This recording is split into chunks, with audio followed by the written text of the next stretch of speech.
morning, Patty.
We're in Paris.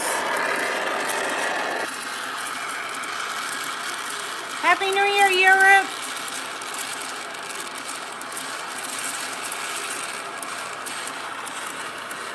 Awesome. Happy 2026 to our friends across the pond. It's January 1st there. Soon to be here.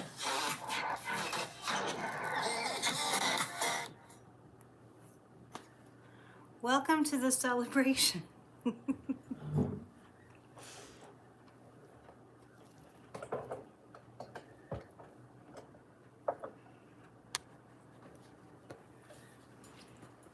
It occurred to me that I had planned this for 6 o'clock because it just felt like 6 o'clock was the time to plan it for.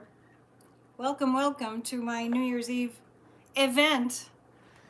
And then it occurred to me that in Europe, as soon as we were starting, it was going to be like fireworks. My elves are ready. Of course, across the pond at 6 o'clock, it was going to be New Year's, 12 o'clock midnight. So, pardon me while I adjust some things. Get yourself a drink. Get yourself a snack. Settle in while I just do a few things. Welcome. Tell your friends to come to the party.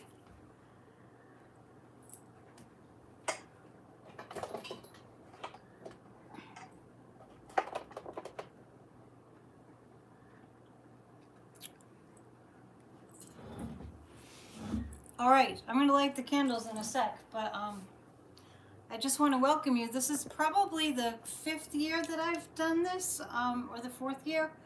So what we do tonight is I make this a spiritual experience with the help of all of you. I'm going to read from the most impactful spiritual books that I've read in my entire life. And happy New Year. I don't know if I'm going to get a copyright claim. They were playing music in the background. Hopefully not. If I do, they'll just take the video down. But oh well, you were here. So There's the Eiffel Tower. Kind of like, it's so beautiful. What a beautiful world we live in. What a gorgeous, beautiful world we live in. What beautiful people in this gorgeous, beautiful world that we live in. Earlier I was watching Sadhguru in India speaking. The fireworks are going berserko. Hello. Hello, hello. Thank you for joining us. The more the merry. The more the merrier. 1 week ago it was Merry Christmas and now it's Happy New Year. So I know that you had tons of other plans, so I'm really grateful that you have decided to be with me tonight, to be with all of us. I've mentioned that this is a kind of a fundraising event. I just want to let you all know that you can support this channel by becoming a member for $7.99 a month. Last night in my video, and I'll read you the list again, I read an entire list of all the things that are available to you when you become a member of this channel. And I'm treating it more like public television. So the more, the more members I get for $7.99 a month, the more it's viable financially for me to continue this channel. So it's customary for me on New Year's Eve to read from spiritual books that have inspired me in my life, and many of them have changed my life for the better, of course.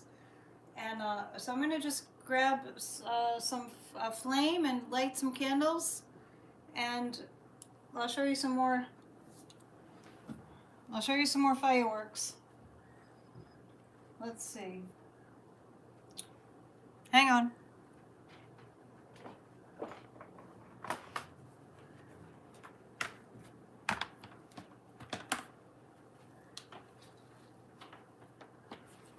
Can't really see that. Hang on a sec.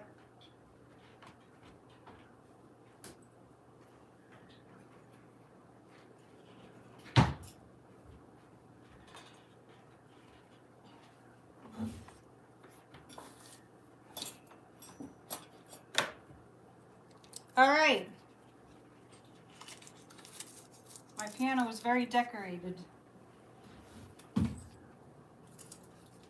So I'm dressed in kind of a Renaissance costume just to remind us of the passage of time. Many, many who have gone before us have celebrated in the same type of way. Merriment, good cheer,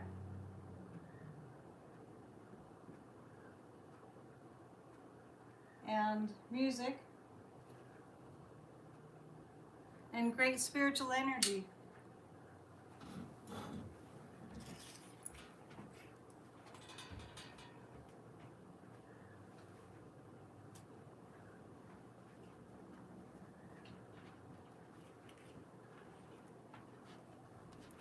All right. I think I'll just keep that on in the background. Tell your friends to come join us. We're going to move the Charlie Brown Christmas and move this over so we have the vibe, the fireworks vibe in the background.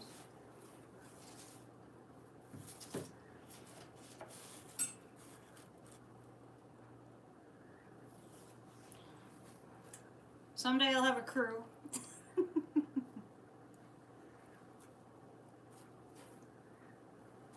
We are going to do a guided meditation, but first I'm going to read some things to you. And let me just start with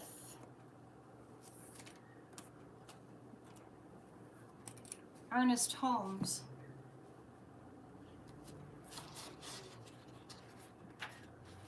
I did a reading from Ernest Holmes from 365. And let's see. I'm going to actually read this from Ernest called The World Has Learned Enough Through Suffering, from The Science of Mind.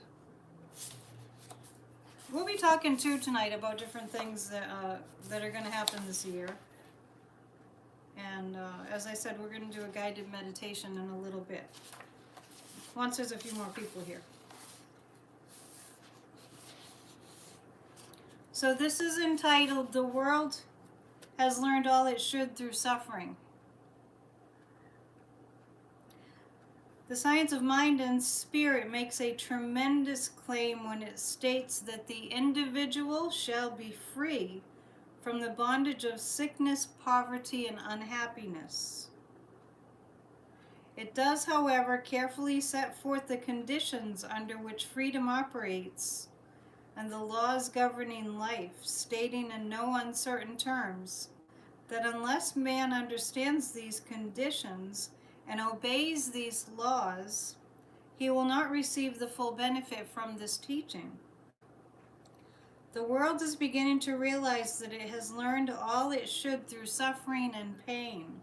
Surely there can be no intelligence in the universe that wishes for man to be sick, suffer pain, be unhappy, and end in oblivion. Surely if God or universal intelligence is imbued with goodness, then it could not ordain that man should ultimately be other than the perfect expression of life. We have shown that man's nature is the same as God's nature. We should have no intellectual difficulty in realizing that an infinite intelligence could not make an automatic individuality. And this explains why man suffers on his road to self-discovery. Suffering is not God ordained because humans create their own experience as we become individualized.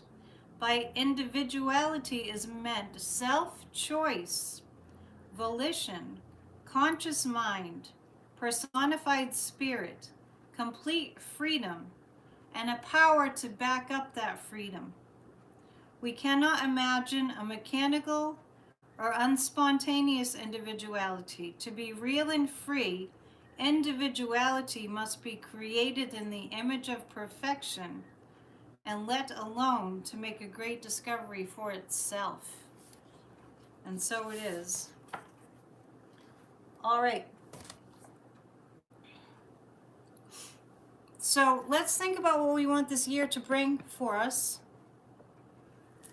Where are we now? Oh, we're still in Paris. We're still in Paris. Think about what you'd like to see in this world going forward. So that was Ernest Holmes, and this is Toni Stone. And Toni Stone was one of my teachers. She was not famous. This book is called Seasons of Prosperity, an intentional prayer book. She was a prolific writer. And what I'm going to do is I'm going to read a little bit of New Year's declarations. So, okay, New Year mind treatment. It's pretty random. I'm just picking what Spirit tells me to pick. This is a treatment. This is an intention. And thinking for this year. The words we speak are a law of good, and they will produce the desired result. They are operated on by a power greater than we are as singular selves. Good alone goes from us. Good alone returns to us. There is one life. That life is divine. That life is perfect. That life is my life. That life is our life now. We are grateful that we are manifestations of living spirit. We give thanks that we are created and maintained by that one presence, that one power, that one divine pattern. This year there is perfect assimilation and perfect elimination. There is no congestion, no confusion, no inaction, no fear, no doubt, no holding back. We are letting that perfect divine pattern flow through us. We now take action appropriate to our intentions. We now take appropriate repose between. We let go this year of resignation and stagnation. We reclaim the passion and peacefulness that works perfectly in full freedom. Thank you. We work effectively to make dreams come true for all the people around us too.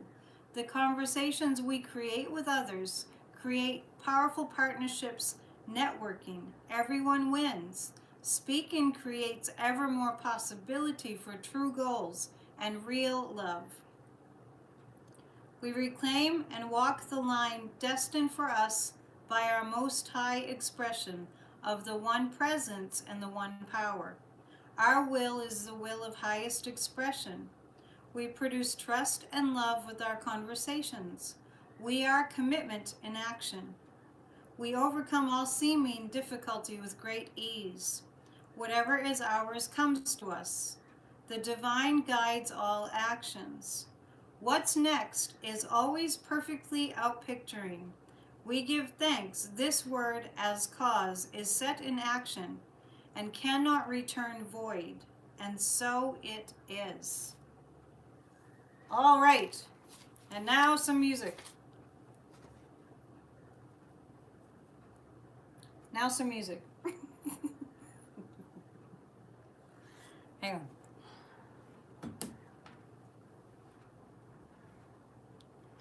Let me move this over here a little bit. There's still partying in Paris, I see. And I'm just going to get the microphone.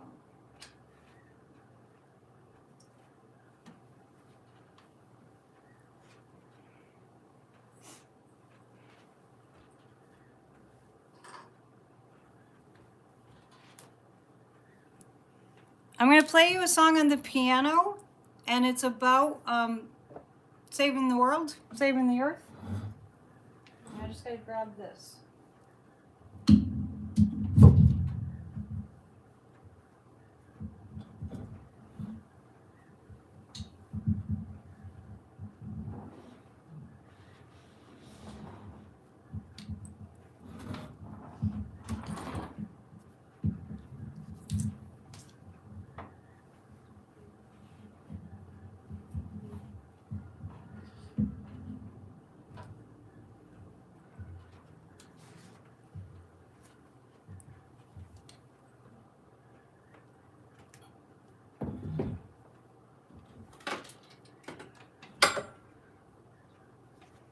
And this song I'm going to play for you is an original song, and it's called A Better Day. Just moving over here, but I can't really move the whole setup here. So you'll just listen. You'll have to listen. Oh, you can see me.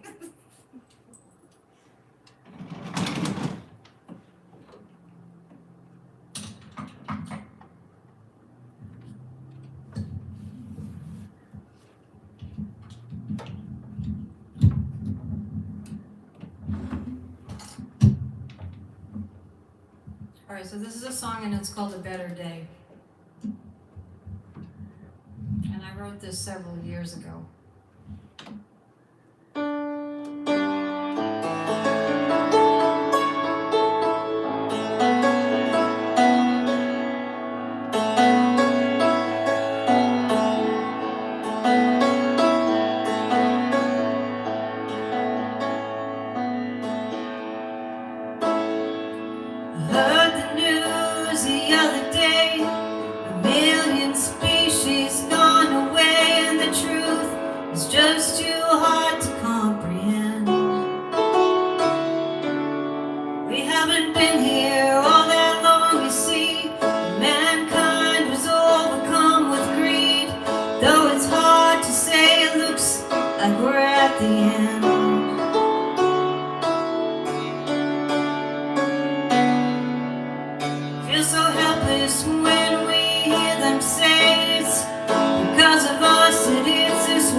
Future, therefore we stand up and be the people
All right, so there's that. There will be more.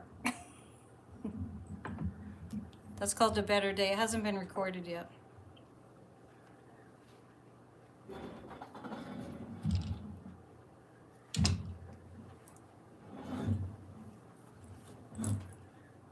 All right, let's read.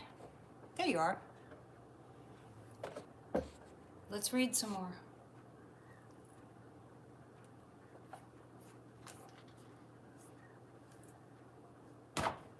I don't know if Darren's here, but I grabbed a book called Haunted Maryland. That's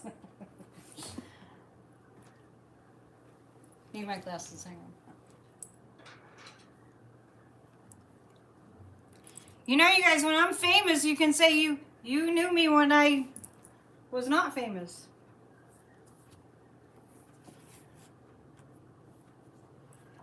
Maybe I'll use the mic. So tell me what you're up to. What are you drinking? What are you doing? Say hi. There's a few people that have been regulars in our comments in our chat that I kind of miss. So I'm not sure like where they went or if they're coming back. You knew me when? Making dinner, nice. One of them is Darren. I mean, not Darren, Damon.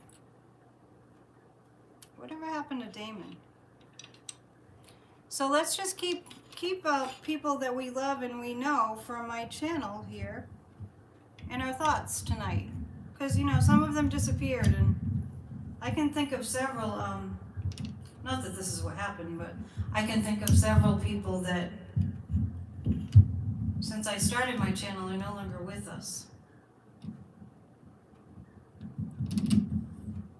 I need a new mic stand. This one's really flimsy and it falls apart. Oh, my Amazon days, I miss them. Just order something and it would just show up. Look at the Ferris wheel in Paris. Oh no, that's London. Now we're in London. I'm going to read you from my book. It's called The 7-Day Key to Living Inspiration and Empowerment, Getting What You Want. Speaking of Amazon, it's only available on Amazon. I'm going to read it to you anyway. I'm going to read some of it to you. And I'm going to read the introduction. So this is my book, available on Amazon right now, but I am going to change that. You bought the book last year? Well, thanks. It really does work if you apply it.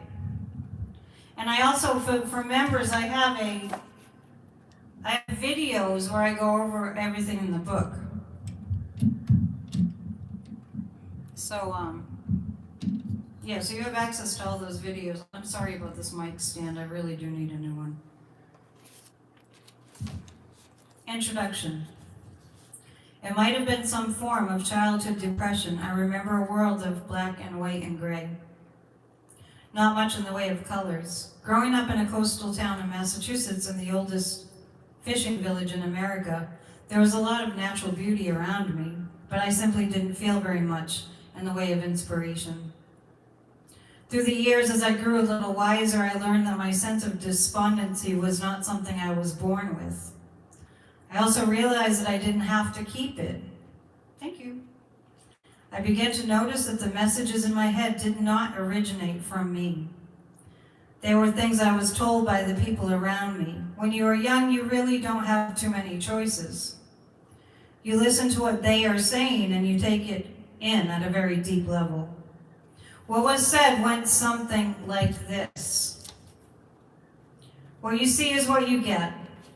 Don't wish for that, because when it doesn't happen, you'll just be disappointed.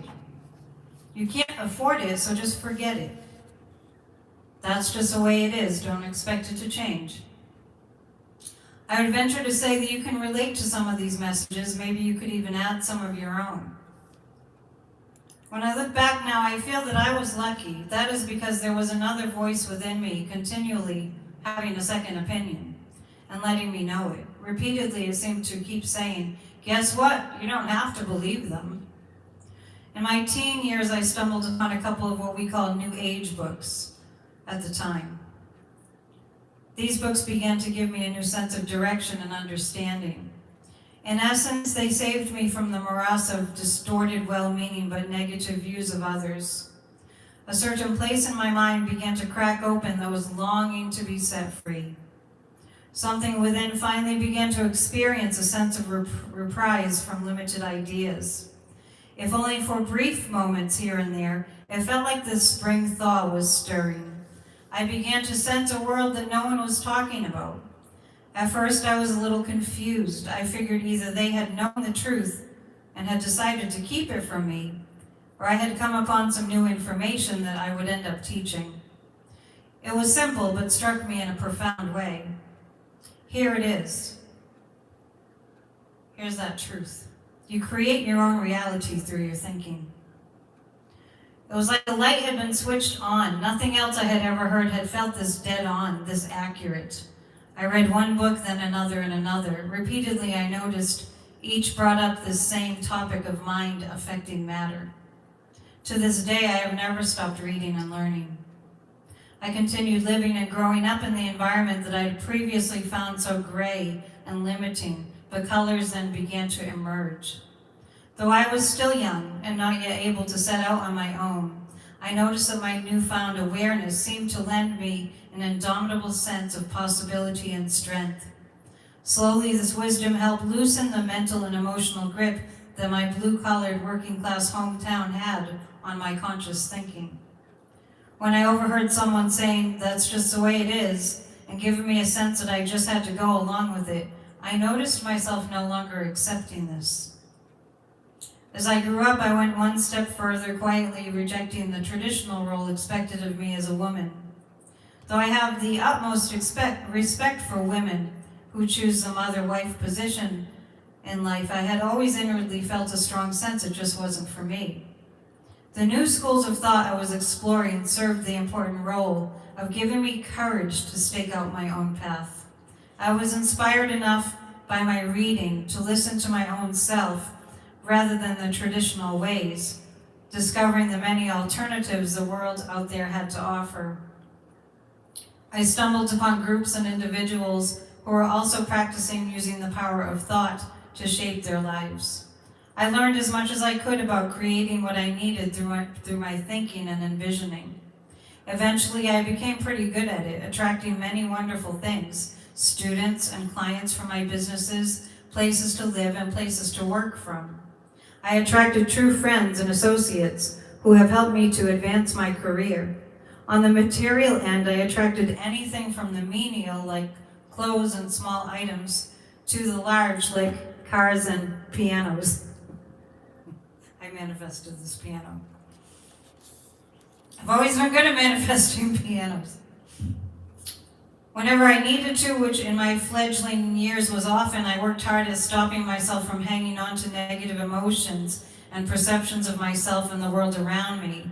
I would do this by looking to a more positive option, at least long enough to feel a shift. I was beginning to learn experientially that my mind is a tool and can work as my servant. I no longer viewed it as an indelible force that I could allow to go on unchecked and creating results that I did not want. I began to learn that when I saw results show up in my life that were not favorable, my previous thinking was responsible. I became keenly aware of how I had worried these undesirable things into my reality. More and more, I reminded myself of this and became better and better at directing my mind, speaking and thinking in a positive way. Sometimes I found myself in a lot of fear, and with no other available options, put to use was what I was learning. I remember one time in particular when I was newly moved to Nashville, Tennessee in my 20s. One day I awoke to the realization I had simply run out of money for rent and food. It was then that I took out a large piece of paper and marker and wrote myself a sign starkly stating what had to be done. It said, "Think positive, it's the only tool you've got." I sat right down then and started focusing my thoughts and writing down positive statements to bring to me what I needed. The very next day, money, food, friends, and jobs started to show up. Actually, when I think about it now, they have never stopped showing up. In addition to learning how to attract what I did want into my life, I also learned another interesting truth. Whatever I was being like, especially emotionally, got attracted to me. For instance, I started to notice if I was having a particularly cranky and complaining day, an abundance of cranky, complaining people seemed to magically show up all around me. Contrarily, when I was happy, I seemed to have a magnetic ability to attract other happy people. It has been quite an interesting trip. So this book teaches you how to use the law of attraction to manifest the life that you want. Now, I have to say that we don't always get everything that we want, but we put things into practice. It's like playing a sport. You don't win every single game that you play, but you're still playing the sport, right? And you get better at it. Okay, so how you guys doing? Should we do a group meditation now? I'm taking requests. It looks like things are pretty quiet in London. Let's go to a different city. Or we can go to Australia and see how that was. It's already the next day there.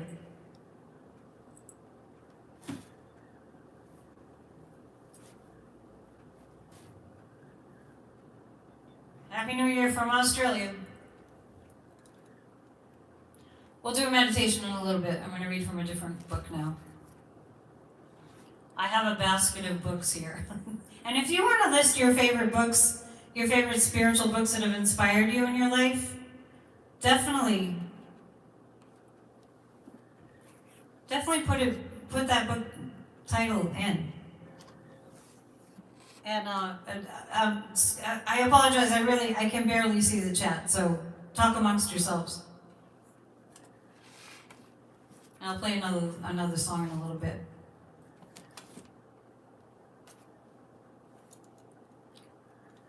This book I likely got from a thrift shop or something. It's kind of torn up. By the way, this reminds me. Do you know that there are a group of, actually a pretty big group of Buddhist lamas that are here? I'm not really sure their whole travel schedule when they arrived, but they're walking through Georgia for peace. Kahlil Gibran. No, I don't have any Kahlil Gibran books. That's a great one. Have you heard about the monks they're doing this huge trek across the state of Georgia? Anybody here from Georgia? I think it's amazing, and I think it's a really positive sign of things to come. So this book is called Buddhist Boot Camp, and I'm just going to read from some random page.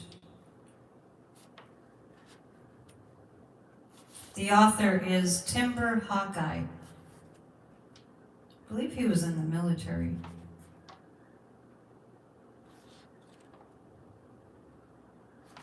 And this page that I turned to is entitled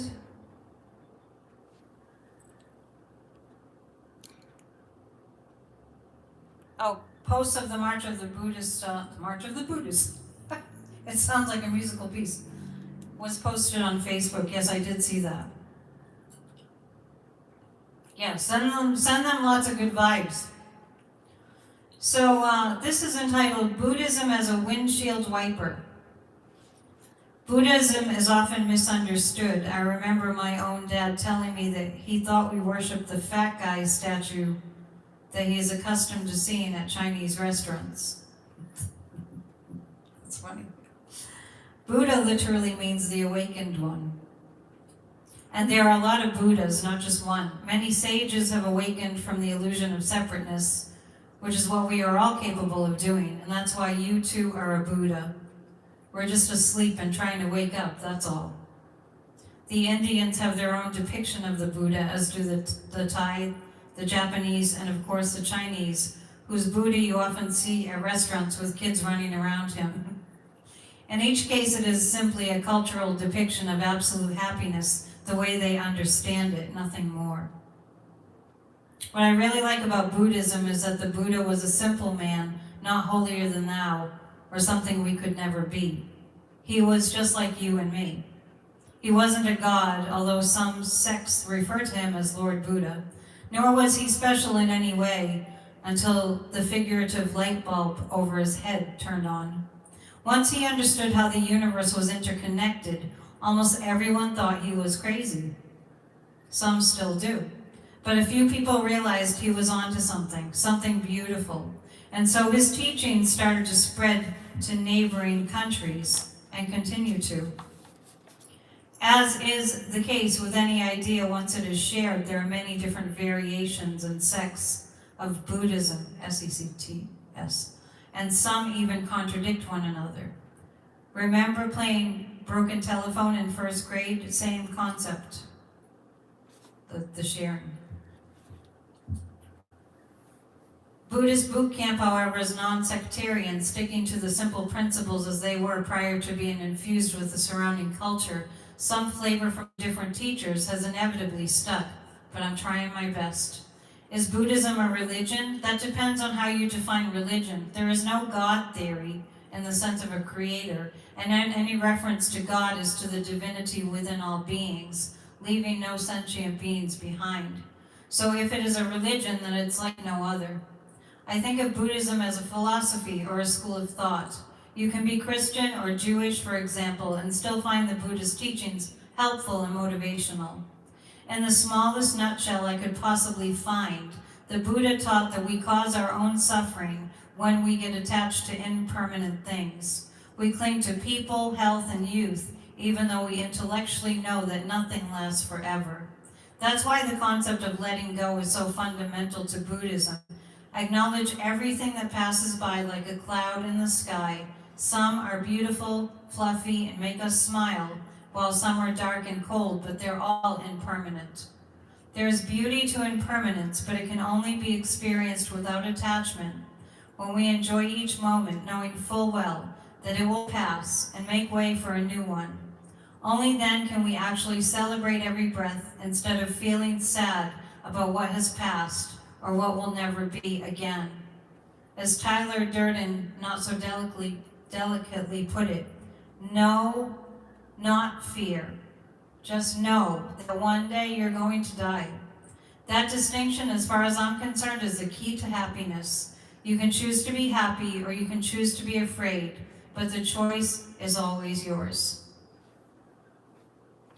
I think it's a good time to do a meditation. Not a long one.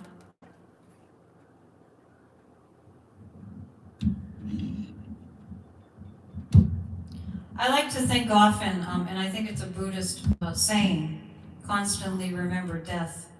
I'm thinking of my dad a lot tonight. A year ago, I think I was there on New Year's Eve, New Year's Day, and New Year's Eve Day. He had, at that point he had 26 days left to his life. And I have a picture, I won't go looking for it right now, of me sitting with him with the 2025, those glasses. I didn't get any this year. And I'm just reminded of the impermanence of life and how Sadhguru talks about this all the time.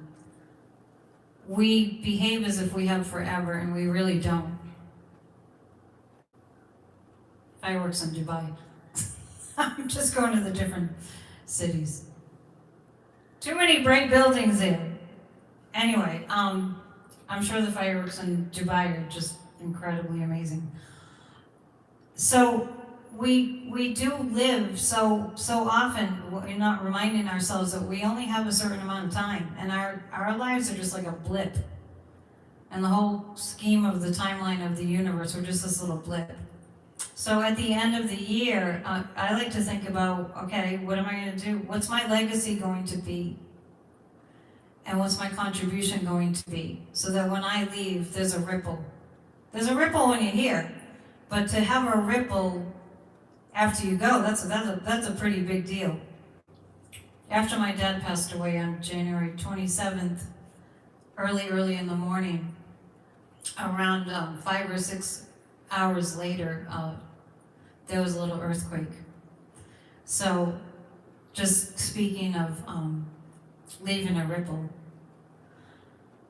So, I think it's really important to consider what it is that we're going to leave behind as our legacy, and I think we can meditate on that a little bit, meditate on world peace, and just the gift that it is to be here.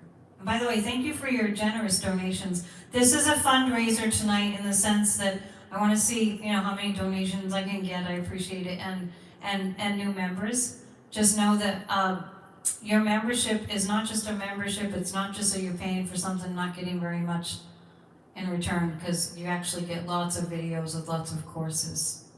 And at a certain point, I will read you the list again of all the different videos that are available to members. Okay. So behind me, I have the celebration in Dubai. So let's just do a brief meditation. Close your eyes and take a deep breath in and hold it.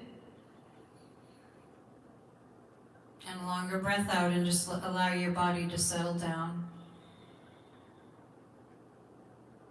Feel the energy of this evening. There's not too many times in the year when the entire world population is acknowledging the passing of another year. So let's just settle into that energy of celebration, of anticipation, of hope, and prayers and intentions for this coming year. We all hope for and intend for a year that is a healing time for our planet and its people. And we reflect on our role in contributing to that.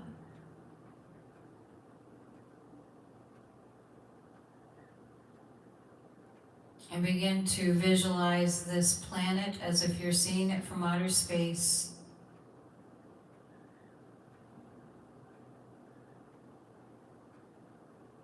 Just like those pictures that you've seen of the astronaut that took a picture of the Earth like a blue marble.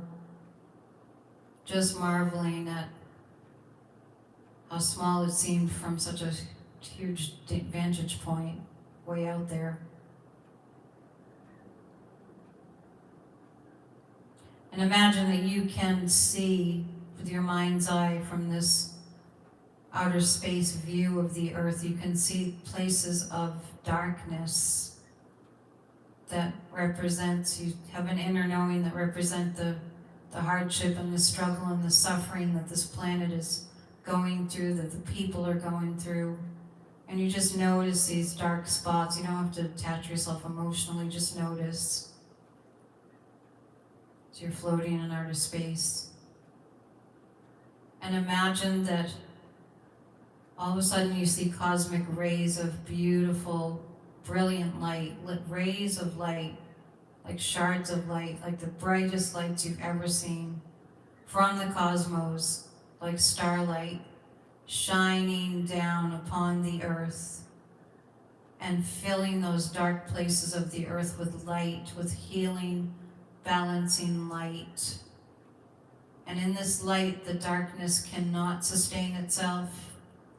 These places of war, these people who have been embodying evil and cruelty have created dark energy in those places. You don't have to know exactly where they are, you're just observing these rays of cosmic light coming down and filling those dark places on the planet. And you have an inner knowing that these rays of cosmic light are made more effective by your intention for good for planet Earth. And not only your intention, but all the intentions of billions of people on the planet right now, at this time, in this moment, especially in this 24-hour span of time. Our intentionality, our focus on the light, as a collective, causes these rays of starlight to be even more intensely powerful, filling the dark places on the planet with light and with healing. And all those who have done harm and are planning to create more harm and more cruelty and more wars and more terribleness, they are obliterated by the light. They are just simply rendered unable to commit more evil, to commit more crimes against the planet. These rays of cosmic light make them powerless to do any more evil. See those dark places on the planet filled with this cosmic light, intensified by our attention on it.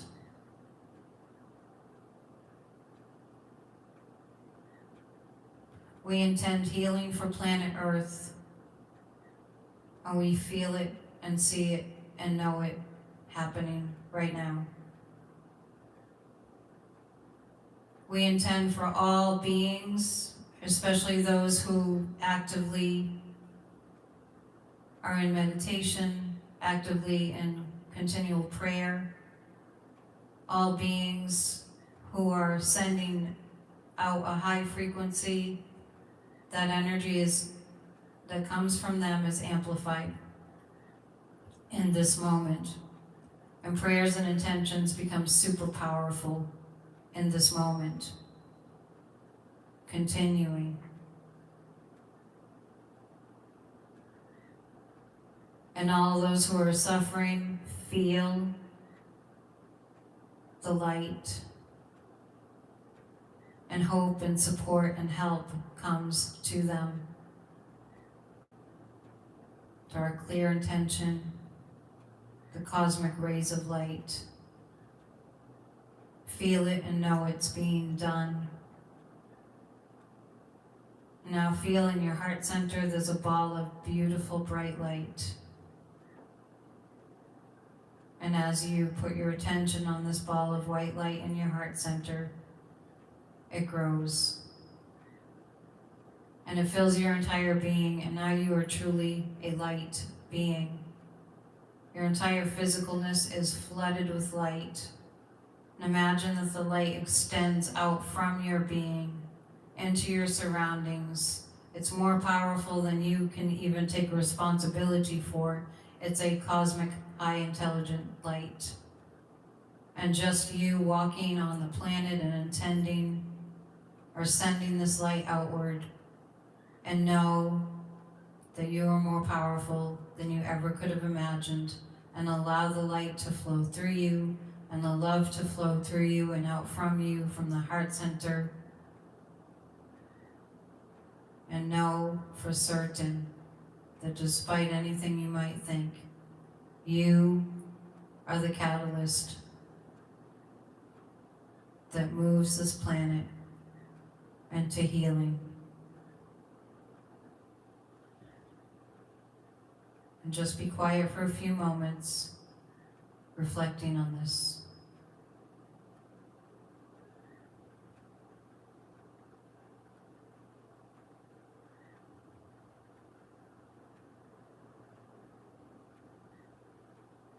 And imagine that you feel these words coming to you from the cosmos.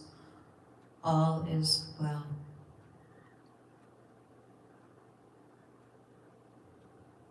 All is well. And all will be well. And it is so. And thank yourself for taking this time to link up to the billions of people's consciousness on this planet who are intending for the same thing. Peace on earth and goodwill to all. Whenever you feel ready, take your time. Don't come back quickly. Take your time and then you can open your eyes.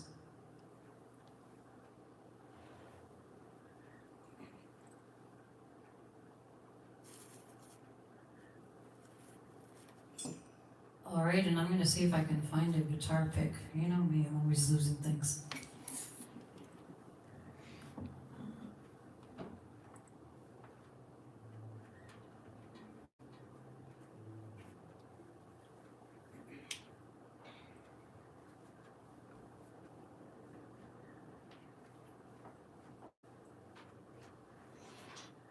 you enjoyed that meditation.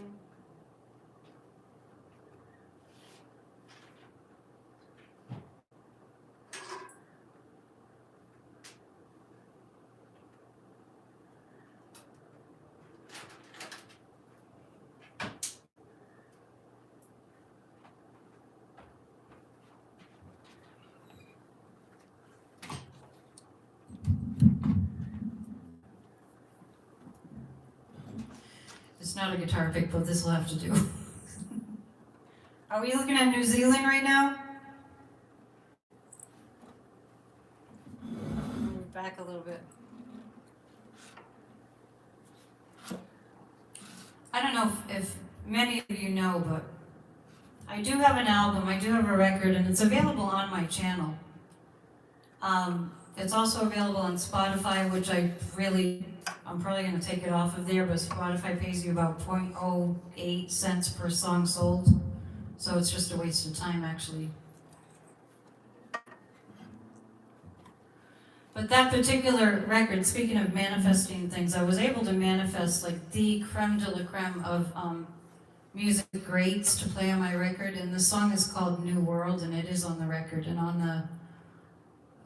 that particular song that I'm about to play, a man named Charlie McCoy, who's an amazing harmonica player that played on Simon and Garfunkel's records and Bob Dylan's records. He played harmonica on that song. It's called New World. I'm going to play it for you.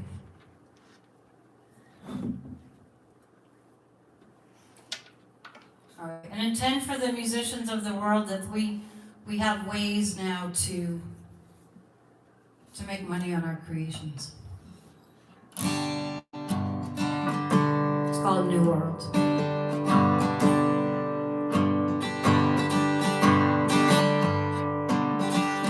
I have sailed upon these waters, put my stakes into this land. Haven't been many others who can explore the way I can. I am a man of unconventionality, living on the edge of this reality. And I am here to lead the way. It is clear you'd be afraid. New world out there waits. New world out there waits.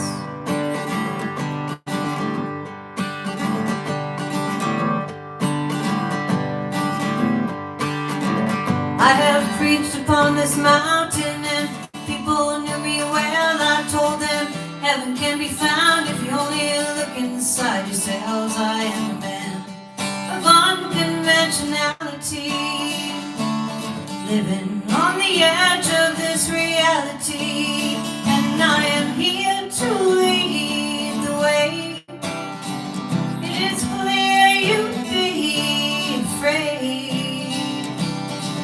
New world out there waits. New world out there waits.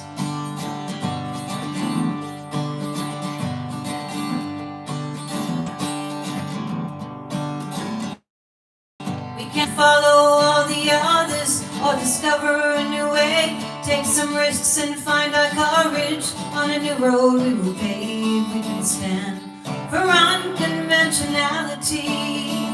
We can live on the edge of this reality. We can be here to lead the way. It is clear they'll be afraid. New world out there waits. New world out there waits. New world out there waits. New world out there waits.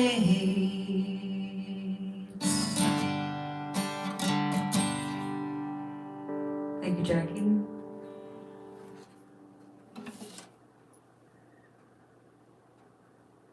A new world out there waits. But I say someday I'll be famous and you can all say you knew me when.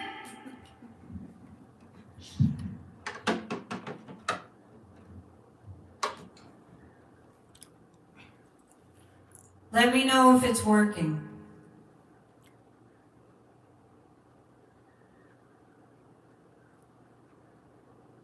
I just need you to let me know if it's working. If it's not, I'll reboot the whole entire thing.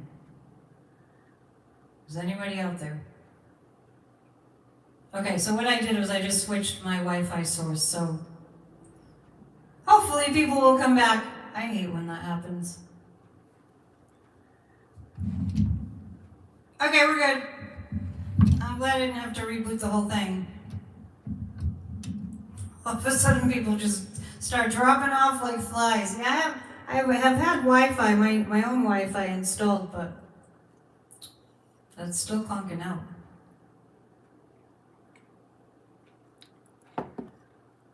Let's read some more.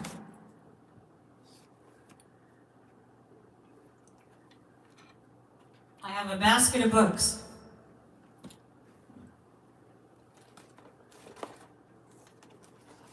And I'm looking for one in particular.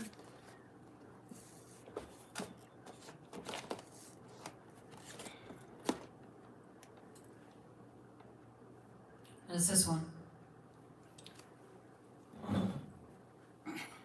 Very old book. Thank you for coming back. Sorry the Wi-Fi conked out. You know, it happens. Okay, I've got your back. I have your back, you have my back. That's the way it works. This book is called The 100th Monkey. Written in, I believe, in 1980. Let me see. 1982. It says, this book is not copyrighted. You are asked to reproduce it in whole or in part, to distribute it with or without charge in as many languages as possible to as many people as possible. This is 1982. The rapid alerting of all humankind to nuclear realities is supremely urgent. If we are wiped out by nuclear destruction in the next few years, how important are the things we are doing today? Ken Keyes. This book is dedicated to the dinosaurs who mutely warn us that a species which cannot adapt to changing conditions will become extinct. We gotta think about these things. So he made, I didn't realize he made this book available without no copyright or anything, and that reminds me of a couple songs that I have that are available to everybody, no copyrights, and those are my songs, We've Got to Come Together, which I'll play in a little while live for you. And We Won't Be Backing Down, the song that I wrote about January 6th. So just so you know, just kind of as a reminder, those songs I'm making available on my Substack. At the end of every article I write for Substack, you can look under that Substack. And I always post the articles on my post page. I wrote one this morning. And at the end of every single article I write, I put a link to my songs, We've Got to Come Together, and We Won't Be Backing Down, about January 6th, that song. We're taking back democracy and we won't be backing down. All right, so let's read from Ken Keyes. This is a very important story. You may have heard it, but these things bear repeating. An 18-month-old female named Emo, or let me start with the Japanese monkey, Macaca fuzzcata, has been observed in the wild for a period of over 30 years. In 1952, on the island of Kushima, scientists were providing monkeys with sweet potatoes dropped in the sand. The monkeys liked the taste of the raw sweet potatoes, but they found the dirt unpleasant. An 18-month-old female named Emo found she could solve the problem by washing the potatoes in a nearby stream. She taught this trick to her mother. Her playmates also learned this new way, and they taught their mothers too. This cultural innovation was gradually picked up by various monkeys before the eyes of the scientists. Between 1952 and 1958, all the young monkeys learned to wash the sandy sweet potatoes to make them more palatable. Only the adults who imitated their children learned this social improvement. I'm going to repeat that. That's a really important line. Only the adult monkeys who imitated their children learned this social improvement. Other adult monkeys kept eating the dirty sweet potatoes. Pay attention to that. Then something startling took place. In the autumn of 1958, a certain number of Kashima monkeys were washing sweet potatoes. The exact number is not known. Let us suppose that when the sun rose one morning, there were 99 monkeys on Kashima Island who had learned to wash their sweet potatoes. Let's further suppose that later that morning, the 100th monkey learned to wash potatoes, and then it happened. By that evening, almost everyone in the tribe was washing sweet potatoes before eating them. The added energy of this 100th monkey somehow created an ideological breakthrough.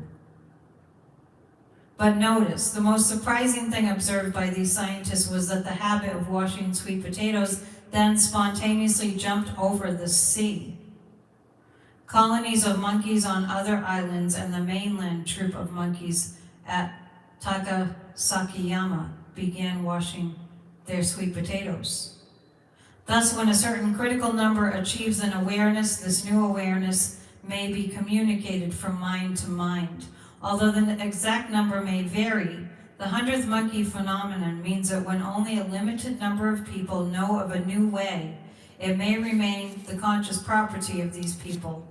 But there is a point at which if only one person tunes into a new awareness, a field is strengthened so that this awareness reaches almost everyone. The experiments of Dr. J.B. Rhine at Duke University repeatedly demonstrated that individuals can communicate private information to each other even though located in different places. We now know that the strength of this extrasensory communication can be amplified to a powerfully effective level when the consciousness of the 100th person is added. Your awareness is needed in saving the world from nuclear war. You may be the 100th monkey. You may furnish the added consciousness energy to create the shared awareness of the urgent necessity to rapidly achieve a nuclear-free world.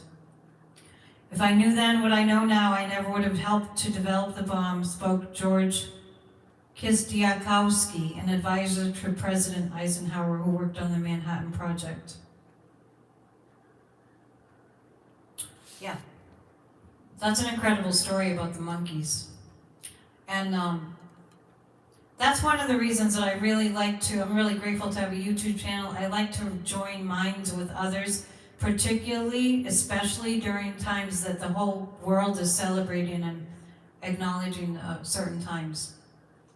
Like Christmas, that whole season, like New Year's and Easter, certain times of the year, billions of people are celebrating something, so we link up. You could be that 100th monkey. You could be that consciousness that just pushes this planet into just total healing, right, and peace. What the heck is going on in New York? Let's see if we have any more fireworks, even if they're already passed, because that's kind of fun. It's all New York.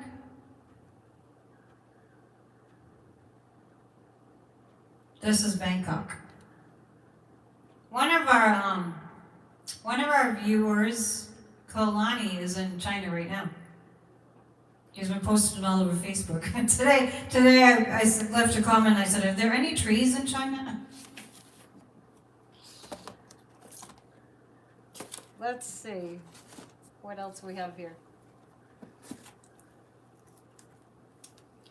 One of my favorite authors is named Stuart Wilde. Thank you so much for your generosity tonight. Once again, I'm also asking for people to become members for as little as $7.99 a month to keep this channel afloat. I'm just think of me like PBS. If YouTube's not going to pay me, then it's PBS time. And by the way, do support PBS. Where do you find my P.O. box? If a few people have posted it, I appreciate that. It's also in the description when I remember to copy and paste that information after each video. It's P.O. Box 5295, 5295. And Gloucester is Gloucester. Thank you, MA 01930. Thank you so much. It helps me to pay the rent, literally. I'm scraping every month. I'm working on the power of manifesting, though. How about this? Happiness is the Way by Dr. Wayne Dyer. Let's see what he has to say. So grateful that you're here tonight. How healthy can you be? Wayne Dyer says this: one of my arguments with the way medicine is practiced in the world today can be seen if we imagine a line with 3 points, A, B, and C. Point A represents illness and absence of health. Point B represents normal, that is, nothing's wrong with us. Point C represents complete possibilities and total potential for health.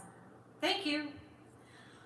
This is the way Western medicine is practiced, getting you from your affliction to where you don't have any more symptoms. There's another way to do it, which is actually how most medicine should be practiced, in my view. Certainly, if you have a gallbladder that needs to be taken out, you should have it taken out. But for the most part, focusing on the area between point B, which is feeling normal, and point C, which is your maximum potential for health, would be a fantastic way to practice medicine. Preventative, holistic, humanistic, behavioral medicine is starting to gather momentum across the US, and that's wonderful. But imagine that you were able to use the field of medicine in terms of getting healthier instead of getting rid of sickness. How healthy could you possibly be? I like that. Let's read a little bit more from Dr. Wayne. Think for a minute about an orange. When you squeeze it as hard as you can, what comes out? Orange juice, of course. But the question is, why does juice come out when an orange is squeezed? The answer is simple: because that's what's inside.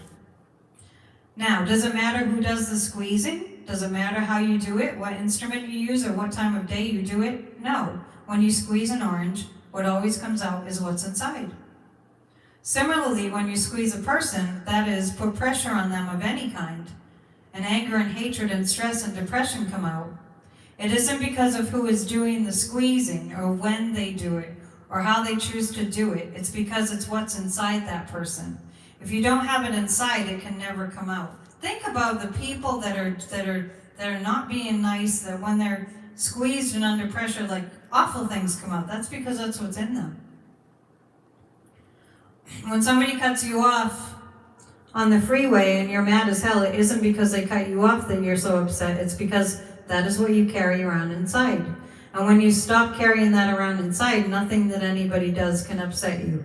I think he's, sort of exaggerating. I love this quote that's been attributed to Eleanor Roosevelt. No one can make you feel inferior without your consent. In other words, no one can depress you. No one can make you anxious. No one can hurt your feelings. No one can make you anything other than what you allow inside. Whoever you are, you have a voice. You have a voice in everything that is happening to you. You are creating it. And so it is.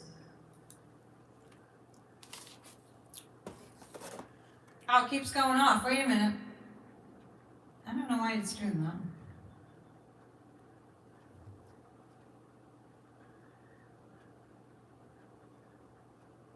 All right, so I'm going to play another song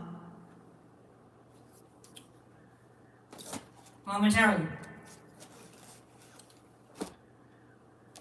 But first I'm going to read from a book called The Untethered Soul. I'm just randomly opening to different pages. Thank you for your donations. Thank you for being here. I see the donations are going up. Makes my day.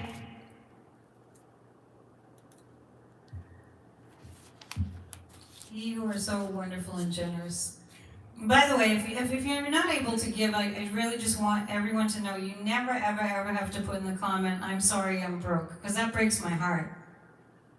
And I just know for you that you have money coming in because the universe is abundant. We just have to tap into it. But just know that There's always a way. And the realm of possibilities in the universe, the possibility that money comes flooding in is one of those possibilities. I'm just going to read this random page I opened to from The Untethered Soul. This is by Michael A. Singer. This is a huge book about 10, 15 years ago. In fact, I'm kind of curious as to when this book came out. It says, The Journey Beyond Yourself, 2007, wow. Excuse me. Taking down the walls. At some point in your growth, it starts to become quieter inside. This happens quite naturally as you take a deeper seat within yourself. You then come to realize that though you have always been in there, you have been completely overwhelmed by the constant barrage of thoughts, emotions, and sensory inputs that draw on your consciousness. As you see this, it begins to dawn on you that you might actually be able to go beyond all these disturbances. The more you sit in the seat of witness consciousness, the more you realize that since you are completely independent of what you are watching, there must be a way to break free of the magical hold that the psyche has on your awareness. There must be a way out. The inner breakthrough to complete freedom is traditionally depicted by the overused and generally misunderstood term enlightenment. The problem is that our views of enlightenment are either based upon our own personal experiences or upon our limited conceptual understanding. Since most people have never had experiences in this realm, the state of enlightenment is either scoffed at completely or viewed as the ultimate mystical state accessible to almost no one. It's safe to say that the only thing most people know for sure about enlightenment is that they are not there. However, with the understanding that thoughts, emotions, and sensory objects are simply passing before your consciousness, it becomes reasonable to question whether your sense of awareness need be limited to this experience. What if consciousness were to remove its focus from your personal set of thoughts, your personal set of emotions, and your limited sensory input? Would you become untethered from the bonds of the personal self and be set free to explore beyond? And how exactly did consciousness become bound to the personal self to begin with? The problem with even attempting to consider these questions is that they call for a discussion of what exists beyond the confines of the mind. Nice. On that note, I'm going to play a song. I'm moving back over to the piano.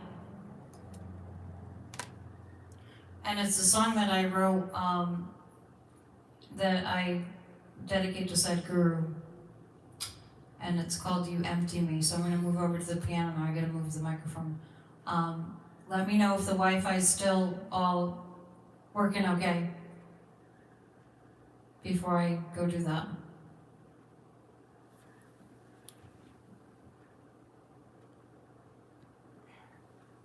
I do run into this when I do my live stream on New Year's Eve, and I think it's because so many people are online. Okay, we're good? Going over. Okay, good? All right. I know people are just busy, so some people are just leaving. All right. Excellent! So this song I have not played in public before, I don't think. No, I have not. But I wrote this song for Sadhguru after attending a satsang in 2019. And I just sat down and wrote it. And it came out in about 20 minutes. It was one of those.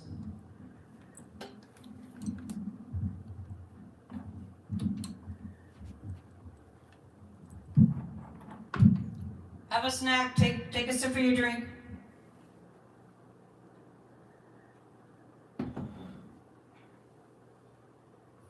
Hopefully you made some good food. The name of the song is You Empty Me.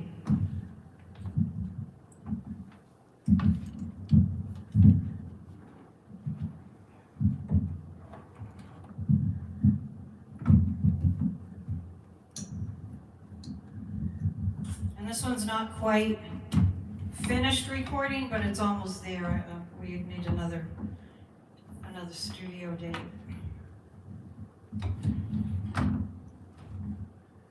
Oh, hang on.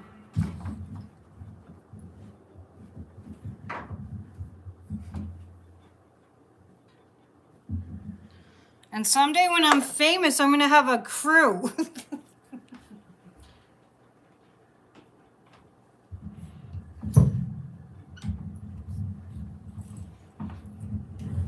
And this is what I'm manifesting. I'll have a crew, and they'll just be like, Annette, you're ready to go. We've set it up. You're good to go. That's my fantasy.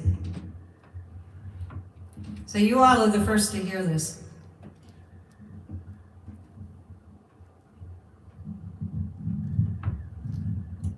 See, like this mic stand. Okay.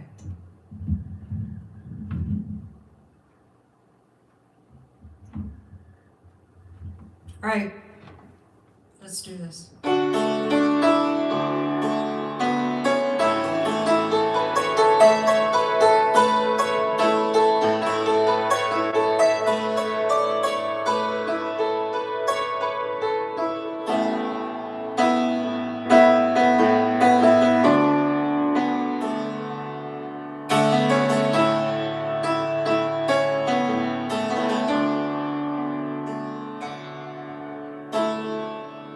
I don't know if it was my imagination.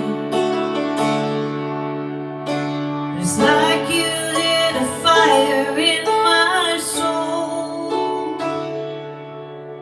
All I believed in has suddenly been shaken. Like it took my broken heart and made it whole.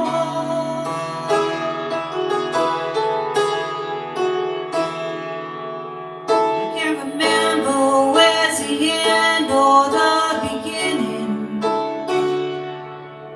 In a moment that transcends all space and time, like a vessel that receives what you are sending. And I've forgotten what is yours and what is mine.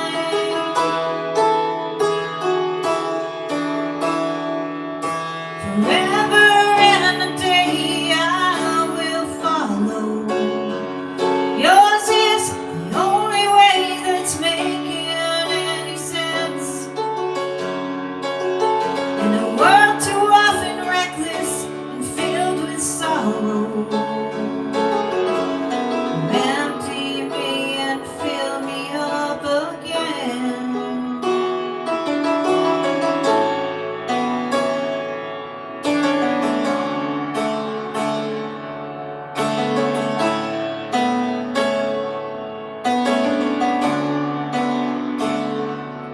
Love has a power that transcends all limitation. You have taught me that's the only thing that's true. Like a healing balm through all the world and nations. And it's up to me to let the love shine through.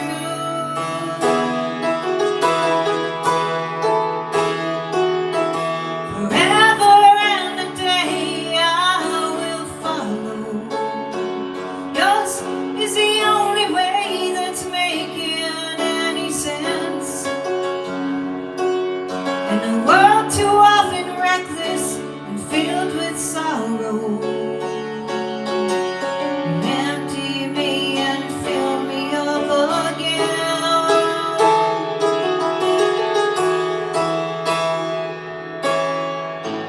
Forever and a day I will follow.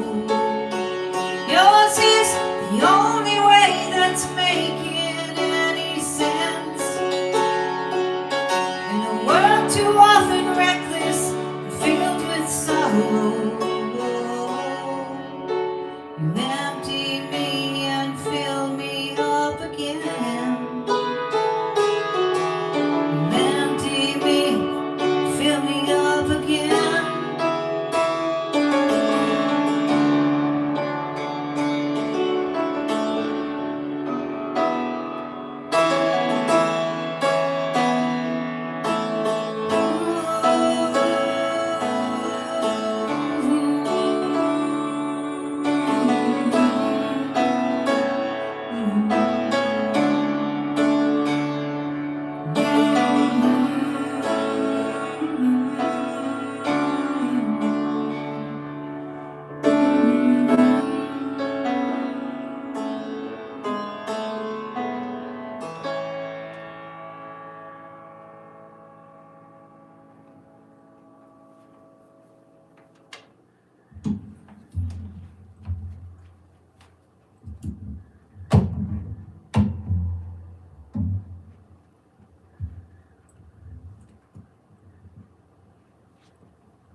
It's my wish for you.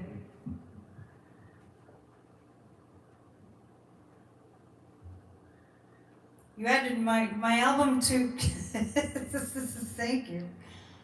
It is on Spotify. It's just I barely, they literally pay you 0.08 cents per song sold. So it's pretty negligible.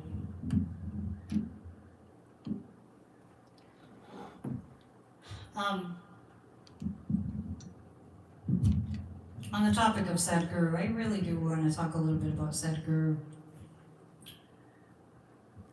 But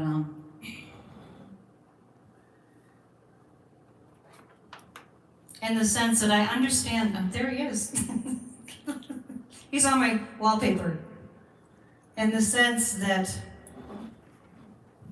there's a time in my life when I was living in Nashville and I was in the 90s, and I had been doing readings, psychic readings, tarot readings, and I was reading a lot of books on spiritual matters, like I mentioned in my book, my introduction that I read to you.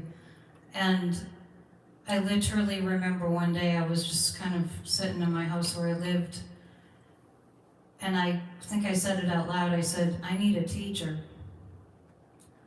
And I needed to bring it to the next level. I needed to bring all my spiritual interest and learning to the next level. I felt like I had kind of hit a dead end.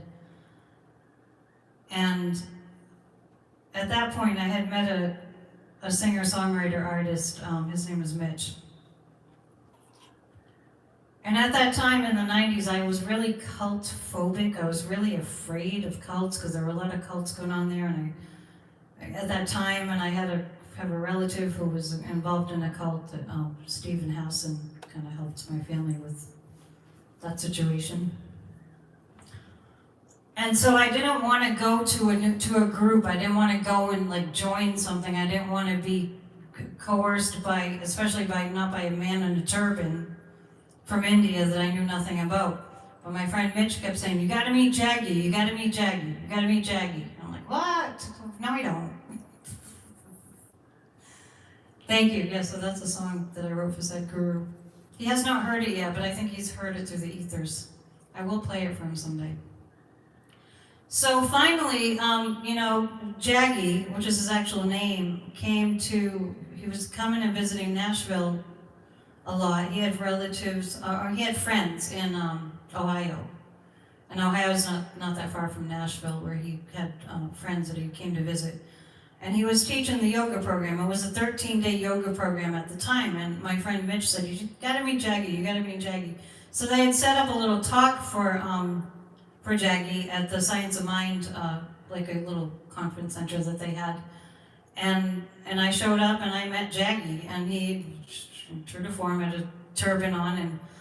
And at that time, I was always into getting spiritual groups together. I still am. Now it's just on YouTube. And so when it came time to say hello to him, to meet him, my friend Mitch introduced me. I told Sadhguru I'd like to get I'm into spiritual community and forming spiritual groups, and I told him we were doing lots of sort of masterminding and sort of manifesting things for one another with what we learned and did together, and he just looked right at me and he went, "Why limit it?" And those 3 words, the first 3 words Jaggy ever said to me, "Why limit it?" And I was like, that's an interesting response. And after that, I just followed him. I just did the 13-day program, played Frisbee with him, cooked for him, laughed with him, just went to so many programs, so many Isha programs, and we were just going around. People need to hear about him. People need to hear about him. People, we were wanted to do all this PR. And just let people know what an amazing gift this was, and what an amazing, I feel like I'm not worthy, like just to have had that connection, what an amazing gift.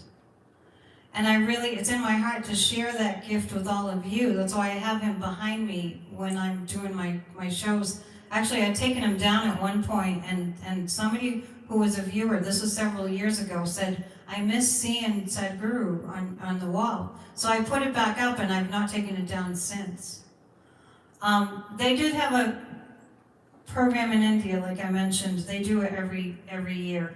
But I guess I'm telling you all this because I don't want anyone to feel like that's something that's not available to them, because I was so cult phobic, and the thing that really sold me, and I don't really mean sold me literally, because he actually said I didn't have any money, and he was like, oh, don't worry about the money, just come to the program. It's not like that anymore. But I was so phobic about being sucked into something and being brainwashed. We have some funny stories about that, about other people that were afraid of that too. But the thing that sold me was that he never told me that I had to do anything. He just would be there and say, be with me. Just be with me. And the mind quieted and the practices just got into my whole being, and I do them every day still. And the meditations got into my whole entire being, and he was absolutely right. And this is available to you too. He was absolutely right when he said he was teaching us flower yoga. And now it's called inner engineering, and it's accessible online, but back then it was called the 13-day, it was a pranayama program.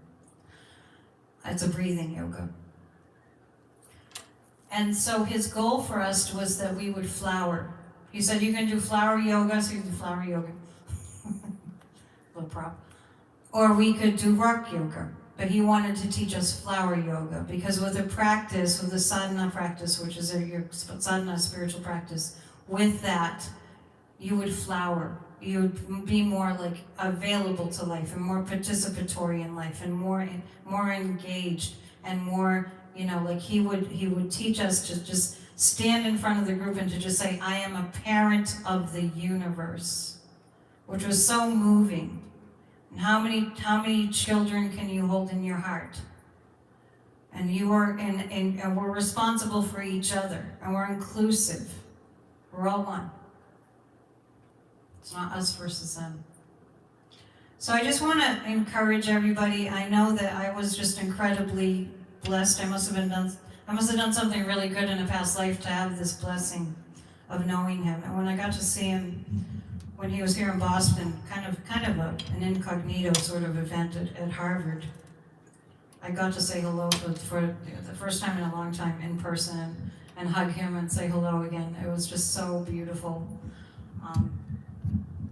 I don't want to keep that all to myself. I want to share it with you all. So that's why I talk about him so often. This world is crazy.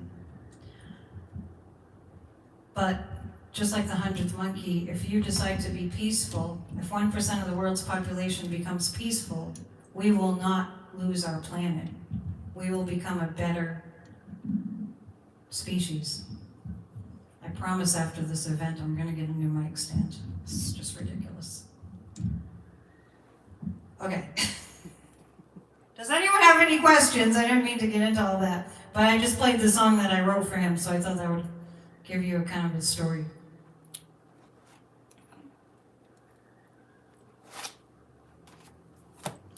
I'm going to read to you about how to be an artist.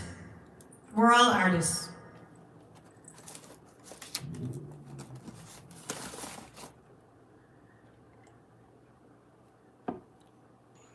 We're going till 8 o'clock, and then you all can go out and have a blast. This is a wonderful book called The Creative Companion, written in the 1990s, I'm guessing 91. This entire book, and I've recommended this to several of my clients. By the way, if you want to be a spiritual life coaching client, I'm offering $40 off. It's a 4-session packages. It doesn't say. Oh, here it is. 1980? 1991? Right around then. Okay. How to be an artist. So she's written this book, a lot of it in marker pen, multicolored marker pen. So I'm going to read you this. I used to have this hanging on my wall. How to free your creative spirit. How to be an artist. Stay loose. Learn to watch snails. Plant impossible gardens. Invite someone dangerous to tea. Make little signs to say yes and post them all over your house. I like that. Make friends with freedom and uncertainty. Look forward to dreams. Cry during movies. Swing as high as you can on a swing set by moonlight. Cultivate moods. Refuse to be responsible. Do it for love. Take lots of naps. Give money away. Do it now. The money will follow. Believe in magic. Laugh a lot. Celebrate every gorgeous moment. Take moon baths. Have wild imaginings. Transformative dreams, and perfect calm. Draw on the walls. Read every day. Imagine yourself magic. Giggle with children. Listen to old people. Open up, dive in, be free. Bless yourself. Drive away fear. Play with everything. Entertain your inner child. You are innocent. Build a fort with blankets. Get wet, hug trees, write love letters. Isn't that wonderful? That's the author's name is Sark. She went by Sark, S-A-R-K. And it says, Sark is a free spirit who lives in a magic cottage in San Francisco. Her purpose in life is to be a beacon of hope to the world. Sometimes she just takes naps with her cat Jupiter. Sark is creating a new book in between naps. I recommend her books. They're really whimsical and fun. Okay. More reading. Let's see.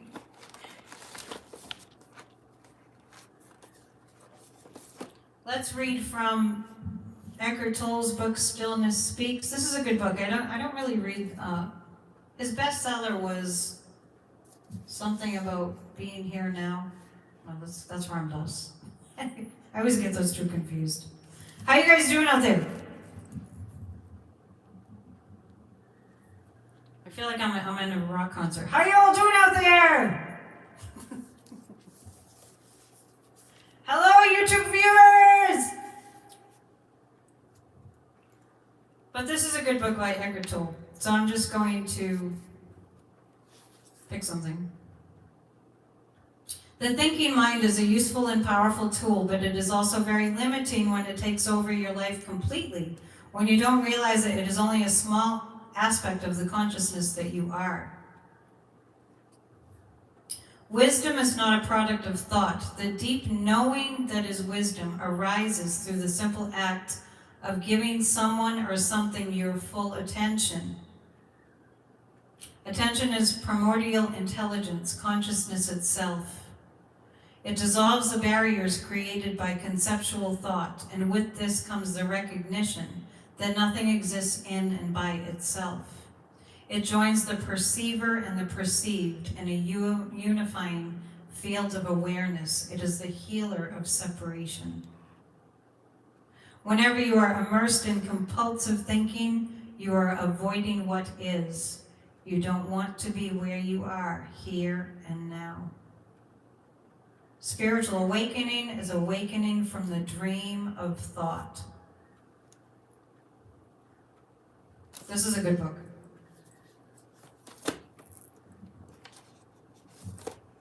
And now I'm going to read to you from one of my very favorite authors. He's no longer with us. I don't know if Sark is still with us. I have to look that up. We're going till 8 o'clock. Well, depending on your time zone. It's about 15 more minutes.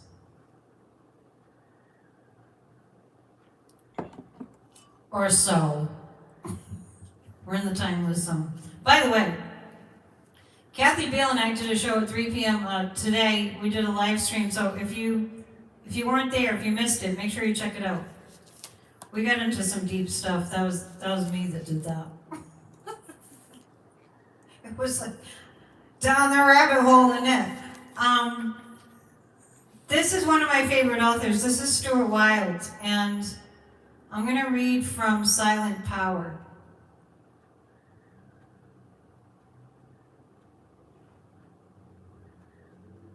hang on. This is a great book. I just want to pick a good one for tonight.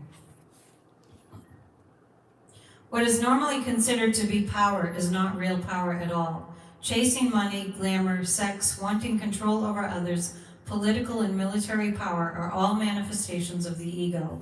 They're often glorified forms of showing off. They dwell in the currency of the ego, and they often appeal only to other egos, so they're subject to people's whims. A person can be rich and successful and still be very weak. Money doesn't give you real strength, it just keeps you comfortable while you experience your dysfunction. Make you think of anybody, does it? The world of the ego is brittle, fragile, and insecure. It never feels really safe and it has no lasting worth. The ego's world dies. More often than not, it self-destructs. So I want to just mention here that Stuart Wilde wrote this probably in the 80s or 90s, and I mention often that the regime that thinks that they have all this power right now, whenever I tune into them energetically, I get that they're so weak. So this kind of backs up that argument. With the explosion of the mass media and the information superhighway, glamour, hype, and showing off have replaced true worth. Wait a minute, when did this book come out? It's very applicable to right now. And he died at least like 20 years ago, 1996. Wow. Wow. Kind of pre-internet.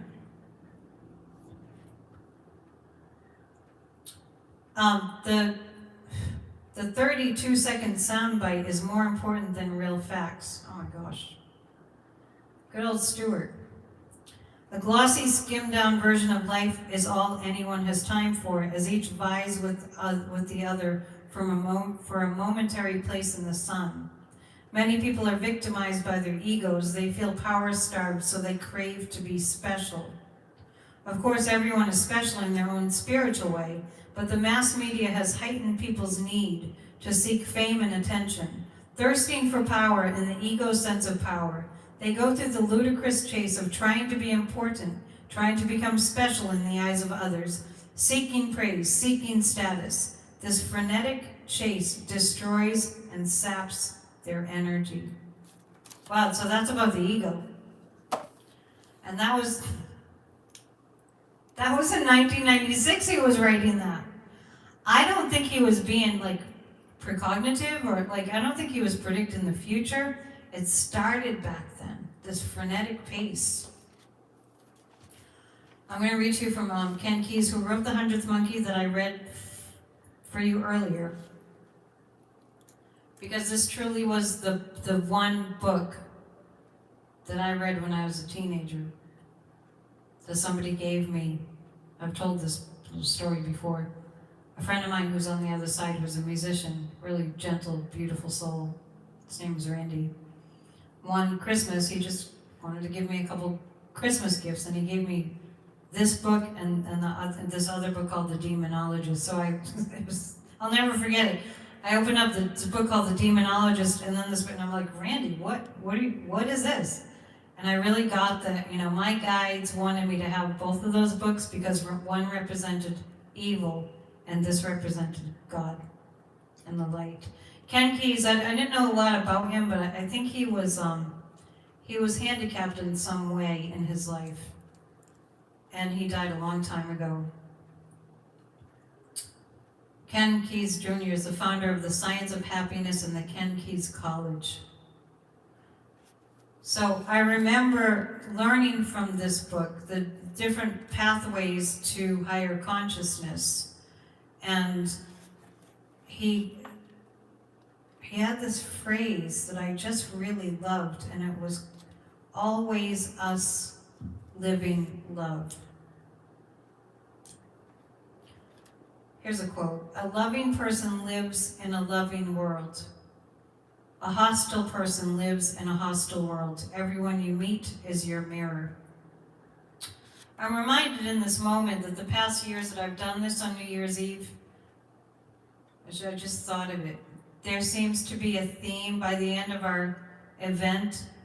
I walk away going, that was interesting. There was a resounding theme.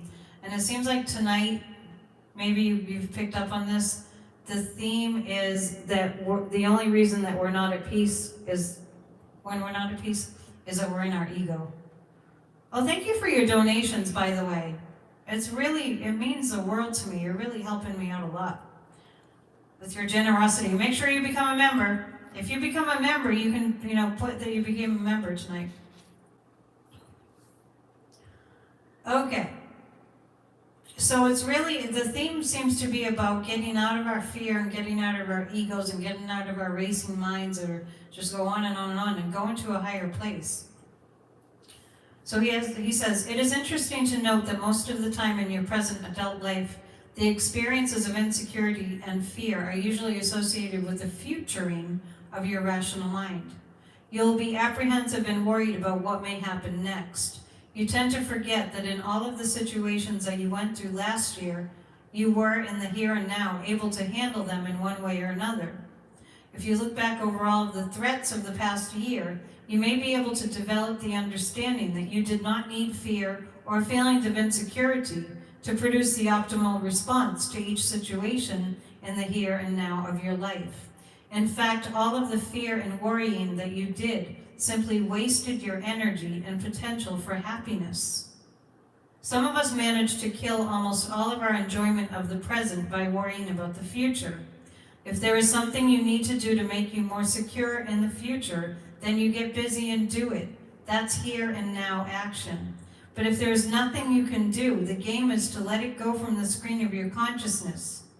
Tell yourself that if the problem comes up as a here and now reality, you will have the energy, perceptiveness, and loving help that you need to respond to it optimally. If you work on reprogramming your security addictions by using the living love methods, that's what we called this book, you may be able to become sufficiently conscious so that you will never again experience fear in your life. This is the beginning of freedom. By the way, this is such an old book that it's out of print. But I found out of print books at Thrift Books. Just look up thriftbooks.com. And if you want to get this book, you might be able to find it. I think that's where I found it again. I did promise another song.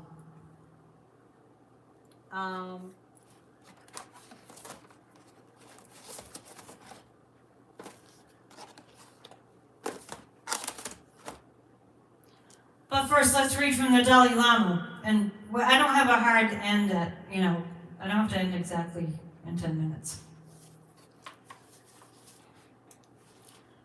How to expand love by His Holiness the Dalai Lama. Once again, let's send lots of positive vibrations to the monks that are on a peace walk in Georgia. It's a big deal, energetically. They're raising the vibe.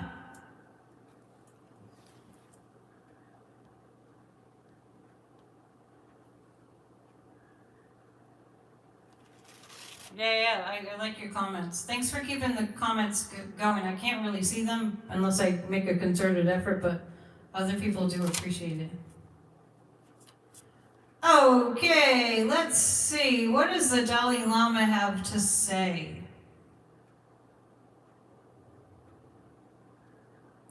Okay. Identifying the mind. About 20 years ago when I was in Ladakh, India, performing a series of meditations, I had a statue of, bear with me, Shakyamuni Buddha before me, as is still my custom. The gold leaf at the heart of the statue had worn away, and thus that area was brownish in color. As I looked at the heart of the statue, which had no attractive color, watching my mind, eventually thought stopped, and for a short period I felt the luminous and knowing nature of the mind. Subsequently, when I was recollecting this, the experience would return. It is very helpful in daily practice to identify the nature of the mind and concentrate on it. However, it is hard to catch hold of the mind because it is hidden beneath our own scattered thoughts. As a technique to identify the basic nature of the mind, First, stop remembering what happened in the past. Then stop thinking about what might happen in the future. Let the mind flow of its own accord without the overlay of thought. Let the mind rest in its natural state and observe it for a while. When, for instance, you hear a noise, between the time of hearing it and conceptualizing its source, you can sense a state of mind devoid of thought but not asleep, in which the object is a reflection of the mind's luminosity and knowing. At such a point, the basic nature of the mind can be grasped. In the beginning, when you are not used to this practice, it is quite difficult, but in time the mind appears like clear water. Try to stay with this state of mind without being distracted by conceptual thoughts and become accustomed to it. All right. So I want to ask you all what you plan to, or what you desire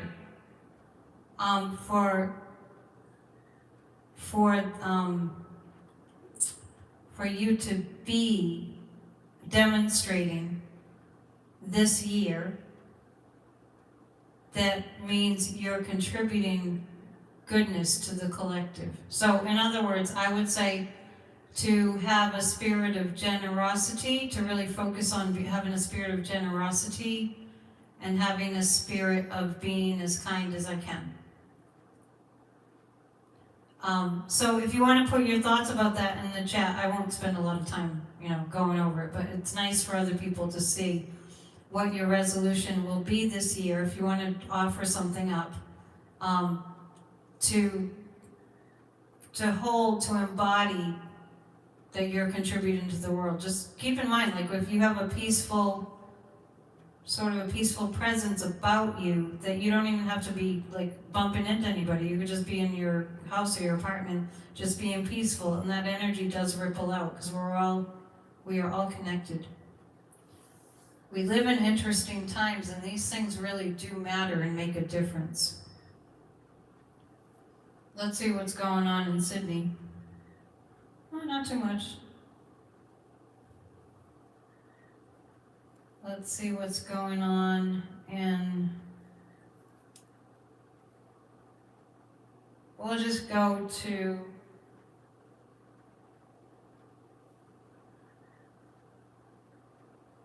Here's Sydney.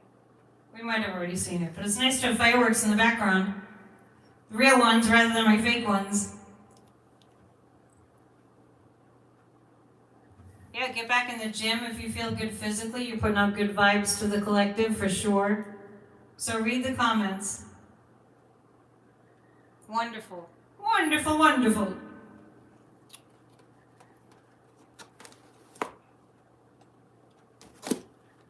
I'd actually like to go back to Tony Stone's book.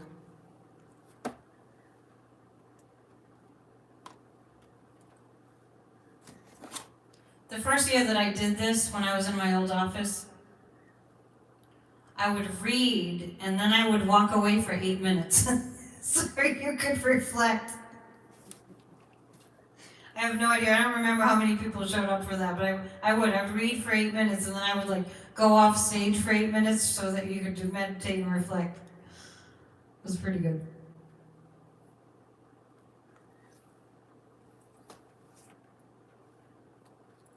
All right, here it is. My story about Toni Stone is she was a spiritual prosperity teacher, and she lived in Fairfax, Vermont. I've mentioned her many times. Very, very hard teacher. My best teachers are pretty hard, pretty tough. Sadhguru was really tough. When we first met him, he was ruthless. So those have been my best teachers, the ones that didn't take any crap. They were just like, be real. And Toni was a beautiful, generous soul. Her style of delivery was hard, but man, she really got her message across. So let's go to some world intentions. Intentions for the ecology and environment. This year, it's really important that we all focus really intently on protecting the planet and not allowing things like our drinking water to be taken away from us, and regulations to keep the drinking water safe are not taken away. And we got a lot of work to do, people. So whoop it up tonight and have a great time. And if you drink, then make sure you drink a lot of water and have a great time. Celebrate tonight and tomorrow. Make tomorrow a beautiful, fun day. And then, then we got to get to work. Intentions for the ecology and the environment. So these are affirmations. Massive programs of reforestation are happening. The environment remains a public and international issue. Laws of divine principle are at work in the creation of ecology cleanups. There is an ongoing response to environmental problems. Resolution occurs. Bird songs, breathable air, ancient forests, and clean rivers are being preserved. People are putting ethics in and making a safe, sane environment for the next 7 generations. The Wilderness Society is helped and successful in stopping the destruction of national forests. All parties stay engaged to restore damaged regions to former levels of environmental beauty and usefulness. Each of us realizes manifestation, action, and direction in reestablishing the planet's ecosystem. Social and environmental challenges are being resolved today through deeper caring in our world. National parks are held in the highest regard. Everyone who visits there is prospered. Government enforces laws which protect national forests. Smart management of public lands is always the case. The Green Mountain Power Company in Vermont built a successful system of windmills, a model power project for all of America. I don't know if that happened, because this was the 90s. The UN resolution to strengthen international cooperation in monitoring, assessing, and anticipating environmental threats is implemented today. The U.S. Forest Service knows how to do its job. They preserve wildlife habitat, protect watersheds, provide recreation, manage wise timbering practices, and have all the accountability and resources to get the job done. And so it is. We must pay attention to our earth. We are the earth. We are the world. Okay. This is Sydney when midnight happened. Nice fireworks. Are you guys going to see any fireworks tonight? Besides these? And my fake ones? Alright, believe it or not, I couldn't find a guitar pick, so I had a plastic knife and I'll just do this.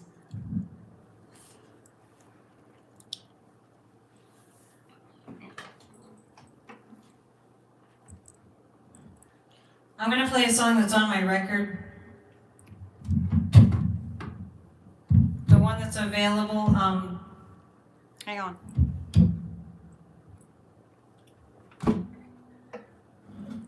The one that somebody said that they just downloaded on Spotify. Come on, mic stand, cooperate.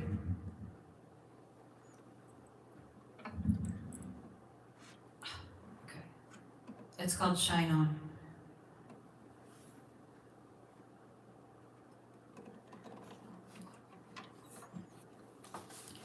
And I want to play this song for you because it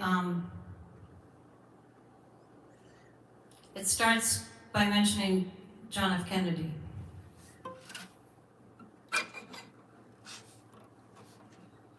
And it's called Shine On, and it's called, the chorus is Shine On, John.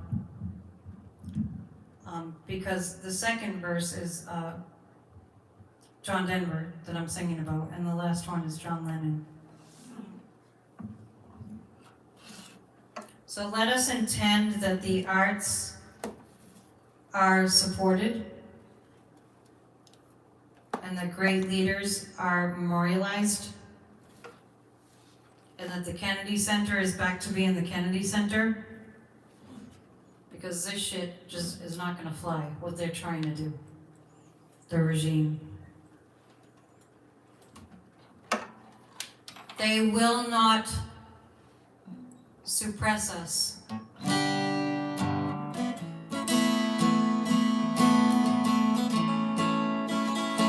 So one day, a long time ago, my dad would talk about history and American history. You know a lot about history. And he was talking about JFK for some reason. We had a picture of JFK on the wall when I was growing up. Maybe some of you did too. My dad said this about John F. Kennedy. He said, he helped a nation to grow up. And I went, ooh, that's a great line for a song. I might not have said it at that moment, but it stuck with me. So then I wrote this song. So it's JFK, and then I sing about John Denver and John Lennon. So it's important people named John. He helped a nation grow up at a time there was so much uncertainty. Led a country in a Cold War, and he tried to pave the way for liberty. And they gathered by the thousands until the day was done. The message was resounding, we were born to live as one.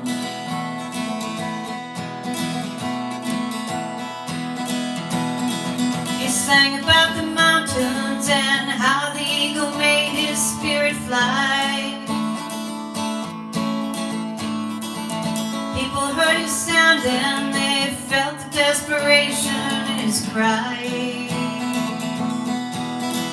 And they gathered by the thousands until the day was done. The message was resounding, we were born to live as one.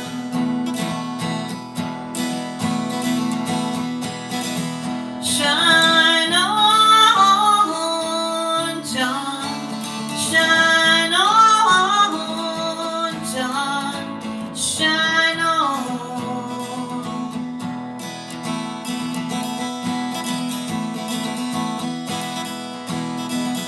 He stood up for justice. He sang, imagine all the people living in peace. He knew all leaders can't be trusted. He always took a stand for staying free. And they gathered by the thousands till the day was done. The message was resounding, we were born to live as one.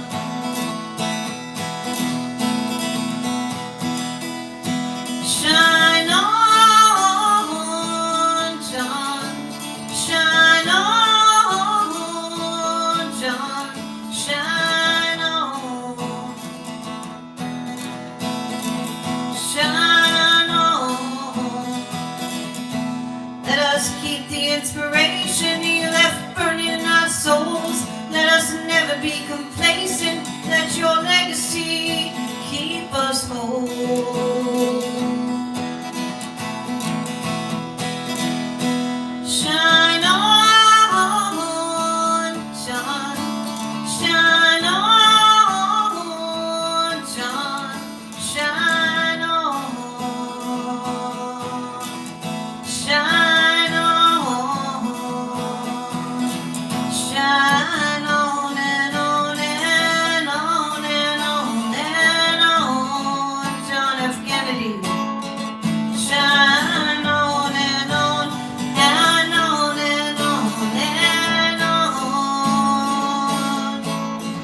Shine on and on and on and on and on. Shine on and on and on and on.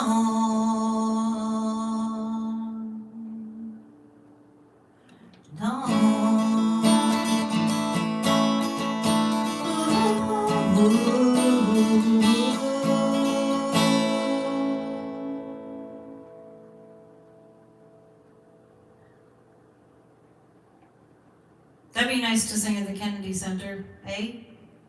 You think?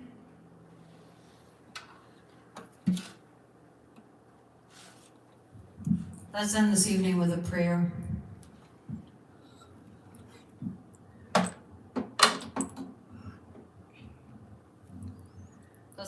rise together. Thank you so much for being here. Thank you for your generous donations. I hope some of you were inspired to become members. That song's available on my record that is on Spotify. It's also on iTunes. I think it's on Bandcamp. It was such a while, like a long time ago that I did all that I think they're still on there. And they're on my channel too. So let me just grab something.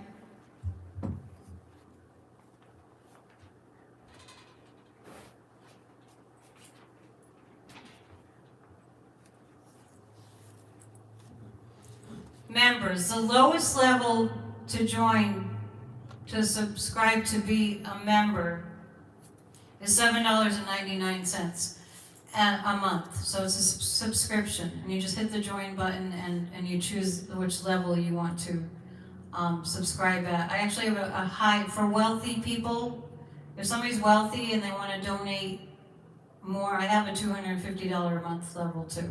I thought I'd put it out there just in case somebody wanted to.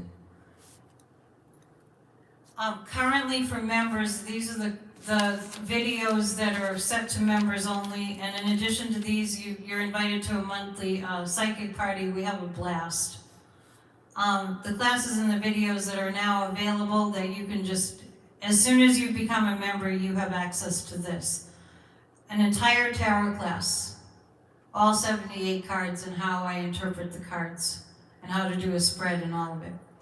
A tarot class, how to use a pendulum, how to be psychic. These are several videos, it's not just one.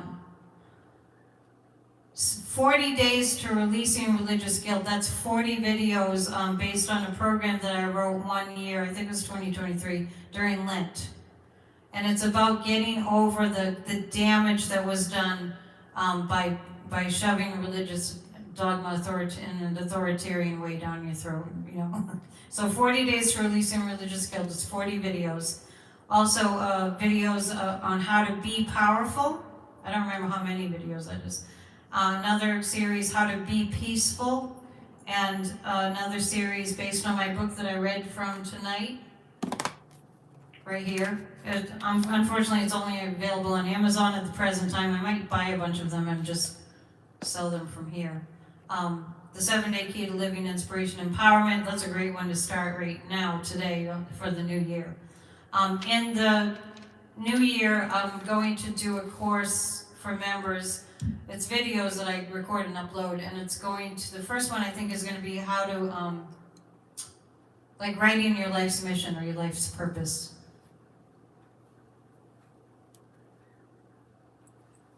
So thank you once again. I'll do tomorrow I'll do a PNN. Okay. I feel like there was something else, but there's always something else.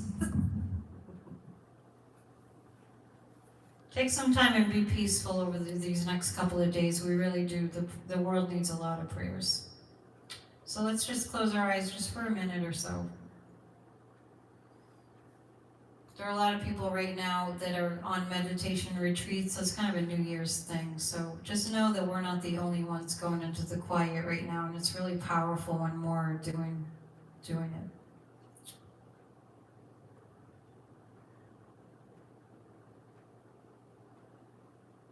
Dear higher intelligence, divine intelligence, source of all life,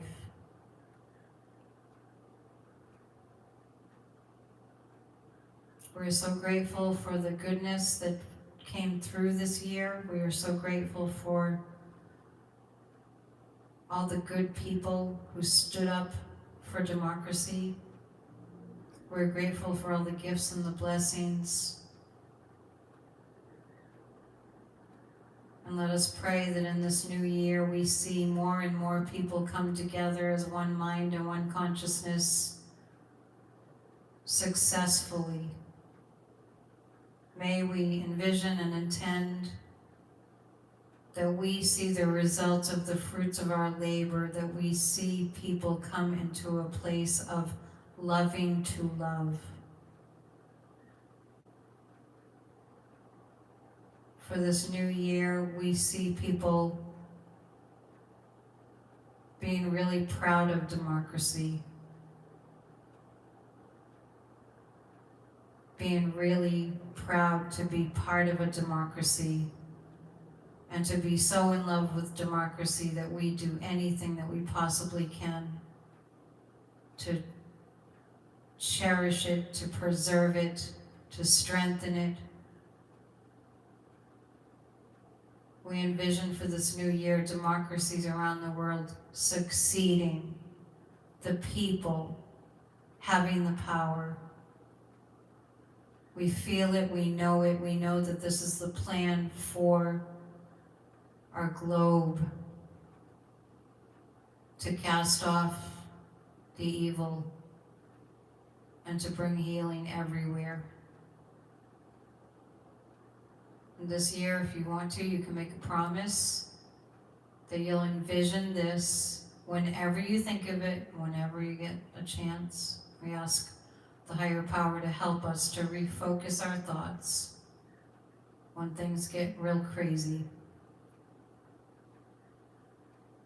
To keep focused on the good and keep focused on the unity of all of us working together with our minds and with our actions. We never give up on love. We never give up on the world. We always have help. And we give thanks for this help. We give thanks for everybody who's here tonight, including those who watch later. We are so very blessed and so very grateful for everyone. And now let's close and thank you. And so it is. It's always very special on New Year's Eve. Namaste. See you soon. Oh, and Happy New Year. Good night.